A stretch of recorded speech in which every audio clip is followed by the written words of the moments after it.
Branding Bangladesh সম্মেলনের আয়োজন করেছে সেন্টার ফর এনআরবি। এতে অংশ নেন পররাষ্ট্র উপদেষ্টা তৌহিদ হোসেন ও বাংলাদেশ ব্যাংকের governor Ahsan H Mansur.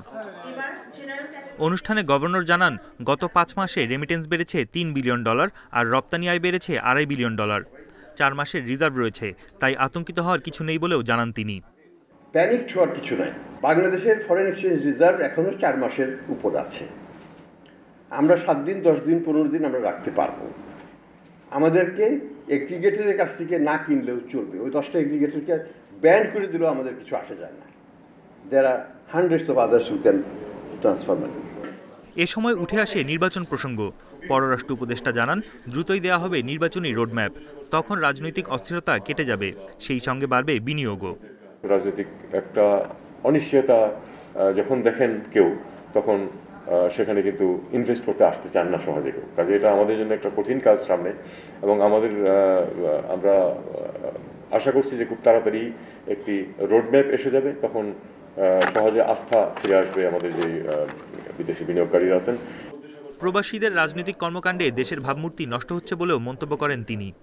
Awami League, BNP এবং জামাত, জাতীয় পার্টি ক্ষেত্র বিশেষে তাদের সমস্ত বিশ্বের শাখা আছে, এবং তারা এই বাংলাদেশের এখানে রাজনীতিতে যেমন এই 2 দল বা 3 দল প্রচণ্ড শত্রু ভাবাপন্ন, একই রকম শত্রু ভাবাপন্ন আমাদের এক্সপেক্টেড যারা আছেন তাদের যে এই দলের যে ব্রাঞ্চগুলি আছে সেগুলো ব্যক্তি এবং দল ভিত্তিক হয় আমাদের যে রিয়াকশনগুলো। এটা আমাদের বিরাট ক্ষতি করছে আমাদের ইমেজের ক্ষেত্রে, আমাদের ব্র্যান্ডিংয়ের ক্ষেত্রে। বাংলাদেশের বিরুদ্ধে ভারতীয় গণমাধ্যমের অপপ্রচারের বিরুদ্ধে প্রবাসীদের সোচ্চার হওয়ার আহ্বান জানান উপদেষ্টা। এই অনিশ্চয়তা থেকে আমরা খুব শীঘ্রই মুক্ত পাবো বলে আমরা আশা করছি। বন ইবনে কামাল, ইন্ডিপেন্ডেন্ট নিউজ, ঢাকা। বিভিন্ন শারীরিক পরীক্ষার পর বিএনপি চেয়ারপারসন বেগম খালেদা জিয়ার চিকিৎসায় কিছুটা পরিবর্তন এনেছেন লন্ডন ক্লিনিকের চিকিৎসকেরা। বর্তমানে তার শারীরিক অবস্থা স্থিতিশীল রয়েছে। আগামী কয়েকদিনের মধ্যে তার স্বাস্থ্য ও চিকিৎসার বিষয়ে আরও সুনির্দিষ্টভাবে তথ্য পাওয়া যাবে বলে জানিয়েছেন বেগম খালেদা জিয়ার ব্যক্তিগত চিকিৎসক অধ্যাপক ডাক্তার AZM জাহিদ হোসেন। শনিবার লন্ডনে সাংবাদিকদের এসব কথা জানান তিনি। ডাক্তার জাহিদ হোসেন বলেন, 8 জানুয়ারি লন্ডন ক্লিনিকে ভর্তির পর থেকে খালেদা জিয়াকে বিশেষজ্ঞরা চিকিৎসা দিচ্ছেন। নিয়মিত ফিজিওথেরাপিস্টের কাছে থেরাপি নিচ্ছেন।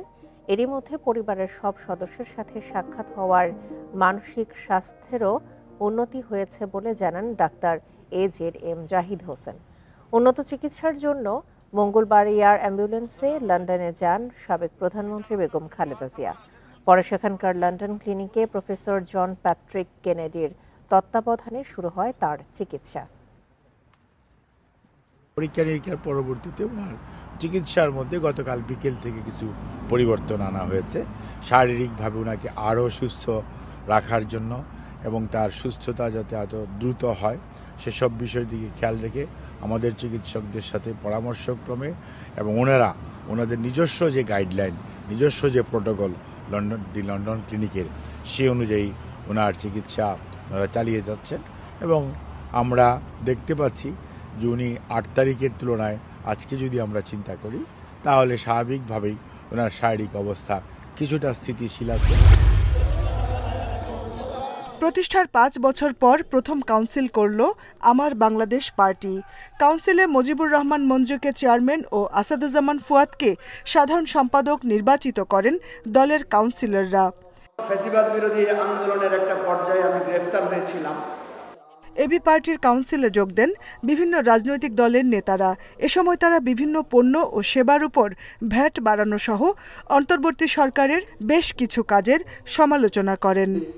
এত বড় সংকটের মধ্যে একটা সরকারি নির্দেশে যারা 100টা পণ্যের উপরে হঠাৎ করে ট্যাক্স দিতে পারে, ভ্যাট দিতে পারে, তারা খুবই থিওরি দিয়ে চলে। বিশেষ অতিথির বক্তব্যে বিএনপি মহাসচিব মির্জা ফখরুল ইসলাম আলমগীর বলেন, দেশের অর্থনৈতিক অবস্থা ভালো না, রাজনৈতিক পরিস্থিতিও ভঙ্গুর। এ সময় জাতীয় ঐক্য নষ্টের ষড়যন্ত্র চলছে বলেও অভিযোগ করেন তিনি। এখানে আমাদের কোনো বিভেদ নেই, কিন্তু দুর্ভাগ্যক্রমে আমাদের দেশেরই কিছু মানুষ তারা আজকে বিভিন্নভাবে এই ঐক্যে তারা কিছু ফাটল ধরানোর চেষ্টা করছেন। আমি জানি সেই চেষ্টা সফল হবে না। আমরা অবশ্যই সম্মিলিতভাবে ঐক্যবদ্ধভাবে আমাদের যে লক্ষ্য, সেই লক্ষ্যে আমরা পৌঁছতে সক্ষম হব। নির্বাচন ও সংস্কার নিয়ে ভুল ব্যাখ্যা দেয়া হচ্ছে বলেও মন্তব্য করেন বিএনপির মহাসচিব। Jahanara Parvin, independent news, Dhaka. বিতর্কিত ডিজিটাল নিরাপত্তা আইন বা সাইবার সিকিউরিটি অ্যাক্টকে বাতিল করে সাইবার সুরক্ষা আইন করছে অন্তর্বর্তী সরকার। এ নিয়ে আলোচনার আয়োজন করে ভয়েস ফর রিফর্ম এবং ডিএসএ ভিকটিম নেটওয়ার্ক নামের দুটি সংগঠন।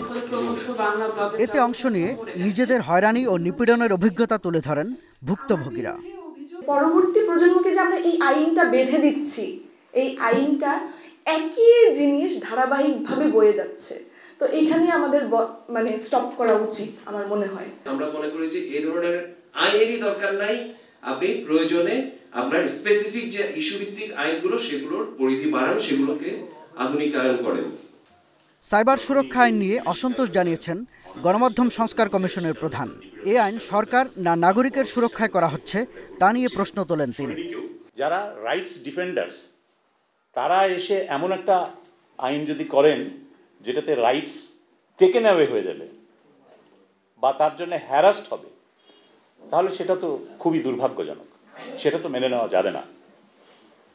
আমরা এই দাবিটা খুব জোরালোভাবে ওঠেনি, কিন্তু এই দাবিটা জোরালোভাবে ওঠা উচিত যে ডিজিটাল সিকিউরিটি অ্যাক্ট যেটা 7 দিনের মধ্যে বাতিল হবে বলেছিল, তারপর বহু 7 দিন চলে গেছে, এখনো কেন বাতিল হলো না। এ সময় আলোকচিত্রী শহীদুল আলম মন্তব্য করেন, নানা অপরাধে জড়িত আইনশৃঙ্খলা রক্ষাকারী বাহিনীর সদস্যদের ক্ষমতা বাড়াতে সাইবার সুরক্ষা আইন করা হচ্ছে।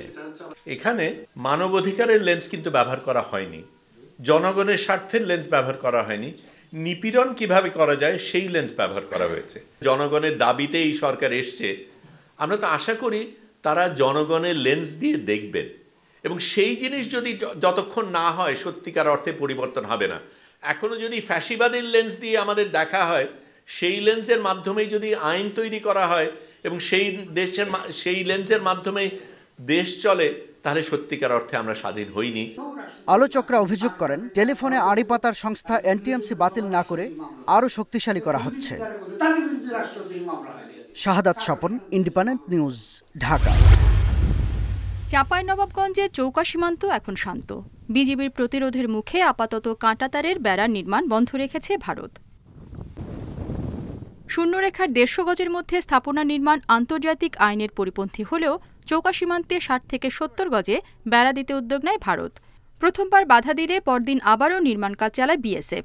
এই ঘটনাকে প্রতিবেশী দেশটির উস্কানি হিসেবে দেখছেন স্থানীয়রা। আসলে এটা আন্তর্জাতিক বিধি মোতাবেক যদি সঠিক হতো তাহলে আমাদের বিজিবি কখনো বাধা দিত না। আমার মনে হয়েছে যে এটা উস্কানি দিচ্ছে, কেউ উস্কানি দেওয়ার মূলেই চালাচ্ছে এখানে।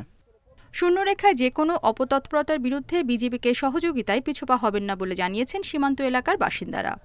বিএসএফ অনেক বাড়াবাড়ি করছে, পাবলিক অনেক বাড়াবাড়ি করছে, তারা চলে আসছে আমাদের দিকে, কিন্তু আমরা তো হটি না, পিছু হটবো না। আমরা যদি বিজিবির সাথে আমাদের নিজের বুকের তাজা রক্ত দিয়ে হলেও আমরা আমাদের মাতৃভূমিকে রক্ষা করব।